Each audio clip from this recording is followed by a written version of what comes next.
Hey guys, welcome to Game 10 of the World Chess Championship 2010. This championship is played between Vishy Anand and Vaselin Topalov. The current scores are 4.5 each and this is the Game 10. Well, another new thing in this video is I have, because of one of your suggestions, they asked me to put the pictures of the players that are playing. So from today I'm going to start that and try to put some pictures of the players that are playing. In this game, Vaselin Topalov has the white pieces and Vishy has the black pieces. So let's get into the game. We have d4 to begin with and knight to f6 in response by Vishy. We have c4 and g6. Knight to c3 and d5. This is now the Grunfeld defense, just like in game 1. Game 1, Vishy Anand lost, but let's see if he can make any improvements to that game. C takes d5, knight takes d5 and e4. Knight takes c3 and b takes c3. So this is the exchange variation of the Grunfeld defense. Bishop to g7, a typical idea of getting the bishop on this long diagonal. This diagonal. There it is. And now we get bishop to c4, developing move, trying to get some control over this d5 square.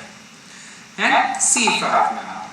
Immediately attacking this, attacking this piece. And let's see what happens. Knight to e2, developing move. And knight to c6. Now again, keeping some more pressure on this pawn because right now it's attacked 3 times. So we have bishop to e3, now defending it multiple times. This pawn now is defended 1, 2, 3 and 4 times while it's being attacked 1, 2, 3 and 4 times. So castles by black and castles by white as well. We have b6, just getting some control, and this is now an improvement from game 1. So Anand deviates from his game 1, but now he's going to get over this bishop or just put the bishop on a better diagonal. We'll see what he does. So after b6 we get queen to d2. And now he just wants to put his rook on d1 and try to get control of this file. We get bishop to b7, getting another bishop, and now rook a to c1 first. Because in the future, and this is definitely going to happen, the c5 will be open. And usually in Grunfeld defenses, you definitely get the open c5. So you want to keep control of that file as soon as possible. And now rook to c8, that's exactly what black does as well. He also wants to put his rook on the c file. We have rook f to d1, now doubling up on this f file, d file and getting some more support to this pawn. Now we get c captures d4, c captures d4 and queen to d6. Now Anand wants to do the same thing, put his rook here on d8 and it's all well and good. We have d5 first, not allowing all of the attacks, but instead attacking this nice piece, the knight, and now knight to a5, now attacking the bishop here. We get bishop to b5, getting out of the attack, and now rook takes c1. Anand decides to get at least one pair of the rooks out of the game, and now rook to c1. Also what this does is this relieves the control of the d file. But rook to c8, now trying to get the second pair of the rooks off the board. And this is usually black's idea because white tries to gain advantage and black wants to minimize his advantage by taking these rooks out. h3, this is kind of a waiting move just to see what Anand is planning to do. And I mean, yes, you can play this move or you can just capture and then you get bishop captures and you can continue this game. So h3, a waiting move to see if Anand is ready to exchange these pieces off the board. And Anand obliges. Anand takes rook takes c1 and now queen takes c1. Simply capturing with the queen, we have e6. Now immediately attacking this, this completely forward d5 pawn, and you don't really want to allow this, this pawn to be pushed any further. So knight to f4, and now e takes d5. Knight takes d5, and now f5. Again attacking this pawn, asking what do you want to do here. Now f3 is played, just getting some defense. If you capture, I'm going to capture on this pawn, and that's exactly what happens. F takes e4 and f takes e4. Now Topalov has this lone pawn here on e5, and he eventually is going to push this pawn and try to get a queen. And that's White's idea. Black's idea is to blockade this pawn either on one of these two squares and simply hold this position for a draw. Or if White makes a blunder or a mistake, then push for a win. So that's basically the plans for Black and White. Now let's see how these two grandmasters achieve this plan. Queen to e5. Again, now see, this is what I mean by trying to blockade this pawn. You put your queen here, or you could put your bishop. For now, this square is nicely controlled. The e5 square is nicely controlled by Black. Bishop to d3, now defending the pawn, and knight to c6. We get bishop to a6. Very interesting idea, because if you capture the bishop, I'm going to capture the knight. And usually you would like to have at least one pair of knight in such situations, because this knight will help the pawn to either not advance or just to keep blockading it. Because say if you have a light square bishop and the pawn is on a dark square, then you won't be able to attack it, and neither will you be able to allow it from not being pushed further. So that's why Topalov says, if you want, you can capture, and then I'm going to capture your knight. What do you want to do here? So Anand decides, after some 10 to 15 minutes of thought, he wants to calculate everything precisely, and he says knight to d4.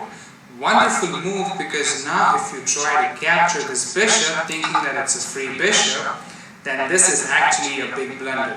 So if you guys have some time, please pause the video and try to find the next move for Black that completely crushes White's position.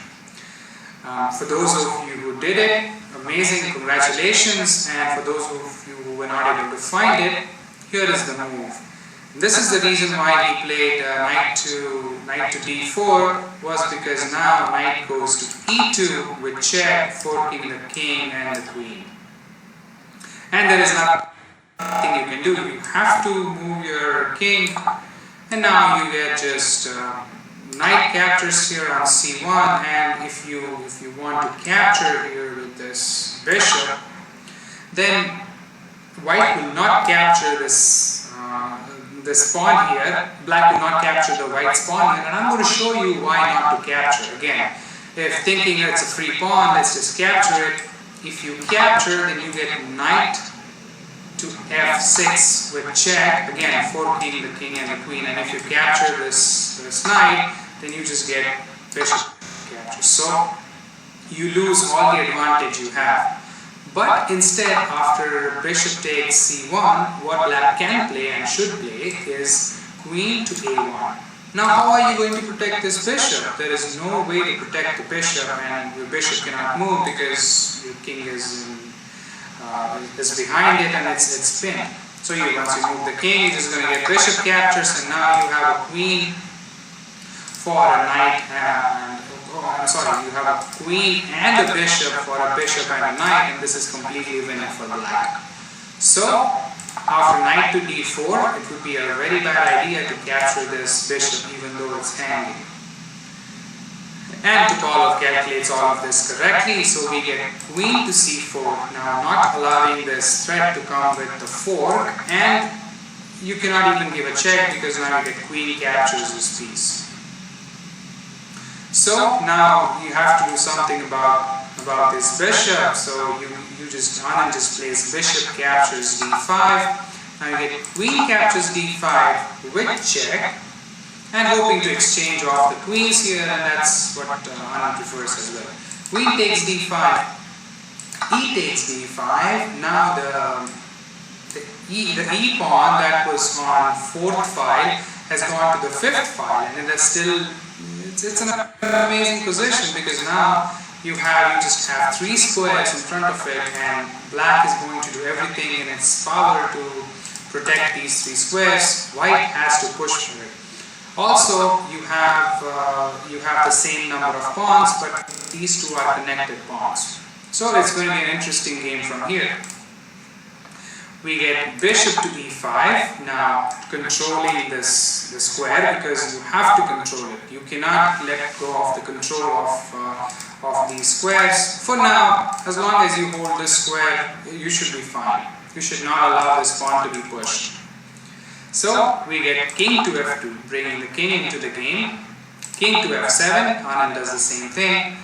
Bishop to g5, now not allowing Anand to continue further, because these three squares are covered. Anand has to go back and then read out himself. But again, from here you could just play, once you play a4, you could just play bishop to b5 and control this diagonal as well. So Anand has other plans. We get knight to f5, and here is how Anand wants to control the square. First we have g4 kicking the knight away, and knight to d6. Simply putting a minor piece in front of the pawn. Now pawn cannot advance, it cannot do anything. So king to f3, getting closer into the game, and now knight to e5. From here knight can nicely protect the square, and it won't be in so much trouble, because right now, even though white has a bishop pair and black has just a dark square bishop and a knight, both of these can control this square. So it's a pretty good, Anand can hold this position definitely. Bishop to c1. Now the idea is to re-maneuver this bishop to wherever he wants, wherever Topalov wants. Knight to c7. Now attacking this piece. Bishop to d3 and bishop to d6. So you guys might be thinking, why not just capture this pawn, because it seems like this pawn is given up for free. No, it's not. So again, if you have some time, pause the video and try to find the correct combination of why not to capture. Say if after d3 you decide to capture, then try to find the combination for white that wins the game, that wins at least one of these two pieces. Those of you who found it, congratulations. For the rest of us, here is the combination. After knight takes d5, we get king to e4, now attacking both of these pieces, and king to e6. You have to defend both, and this is the only square that you will have to be defended. Now you get bishop to c4, and this was the important move that you had to find, because now this piece is falling, no matter what you do. The next move, I am going to capture this knight. You cannot move the knight because the knight is pinned. There is a king behind it, and it's attacked 2 times and defended only once. So no matter where you move your king, go here, it doesn't matter. I'm just going to capture this piece. So this is why after bishop to d3, you cannot play knight captures here on d5. And there is, grandmasters are great at understanding such poisons of the game. So bishop to d6, now you can capture, because now the king will not come attacking these 2 pieces. And after that you get king to e4, now going closer, not allowing you to capture. b5. No, because this pawn is protected, so you can definitely push your pawns. And king to d4, now trying to go closer to these pawns, because these pawns also can be pushed and made into passed pawns. Now a6, defending this pawn. Bishop to e2, king to e7, going closer into the position. We have bishop to g5 check and king to d7. Anand simply has to wait and see what happens, because there is nothing for him to do here. it's white who is in advantage, and only white can push for either he can try to force Anand to make a mistake, or he just has to keep trying to get these bishops attacking one of these two pawns, but it's unlikely that it's going to happen anytime soon. So just simple position, Anand has to wait and hope for a draw. Bishop to d2, trying to remaneuver these two bishops that he has, but for now Topalov is not finding the correct idea because this is kind of a drawn game. Bishop to g3, interesting move because you have to keep an eye on this square and not allow this h4 pawn to be pushed. I mean, of course you can put your bishop here, give a check, I mean not a check right now, but not allow the king to come to this e7 square, and then you can push, but at least you will have a constant threat of this being captured. So it's pretty amazing move, this bishop to g3, and after that we get g5. At least saying, okay, I can push, if not this pawn, I'm going to push this pawn. Bishop to f2 check, and king to e5, bishop to g3 check, king to e4. And now knight to e8. The knight wants to remaneuver itself, mainly to this square, and then get into the game via either here or try to go back and then get to this square. So let's see what happens. Bishop to g4 check first, king to e7, and now bishop to e6. Now that this bishop has entered into this position, it can go here and try to pick up this pawn. So, is that what's going to happen? Let's see. Knight to d6 check, king to f3, and now knight to c4, saying if you capture my bishop, I'm going to capture yours. And then I'm going to go after this pawn and try to get a passed pawn, hoping to queen much quicker than your pawn. And you also have a king here to defend this pawn, so it's not that easy. So not capturing this bishop, but bishop to c1, defending your own bishop, and now bishop to d6, simply going back, not allowing this pawn to be pushed, and all is well for Anand. King to e4, and now a5. Since this bishop cannot come to the defense, it can come to the defense of the queenside pawns, but it will take some moves, like at least two moves. Anand says, okay, I have enough time to push these pawns, and so he pushes.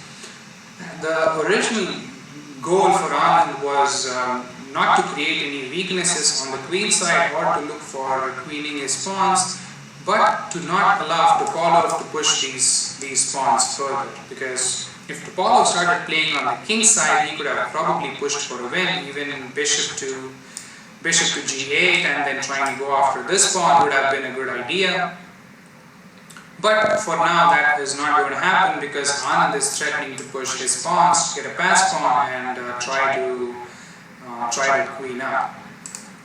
So because of this wonderful a5 move, Topalov now shifts his attention to the queen side, and he plays bishop to g4. Now, hoping to come back with the bishop to d1, and at least support in this b3 square, because it looks like there is going to be some exchanges going on that square.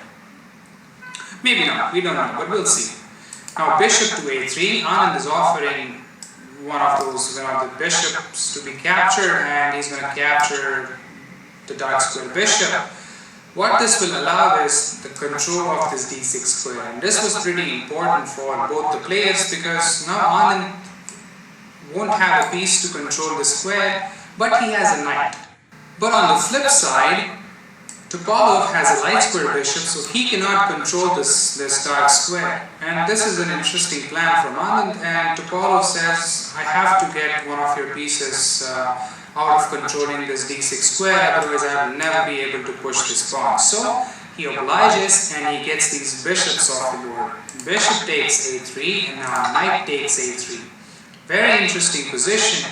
King to e5, now keeping some support of this of the square, not allowing the king to come here, but knight to c4 check, and now Anand is nicely protecting this d6 square, the most important square, and also after giving a check, your king has to move. It cannot move to any of these squares. It has to move back, or even these squares. These all squares are covered. So he has to move back, and king to d4. After king to d4, king to d6, and now this black king is going to sit on that d6 square for the rest of his life and never move and not allow this pawn to be pushed.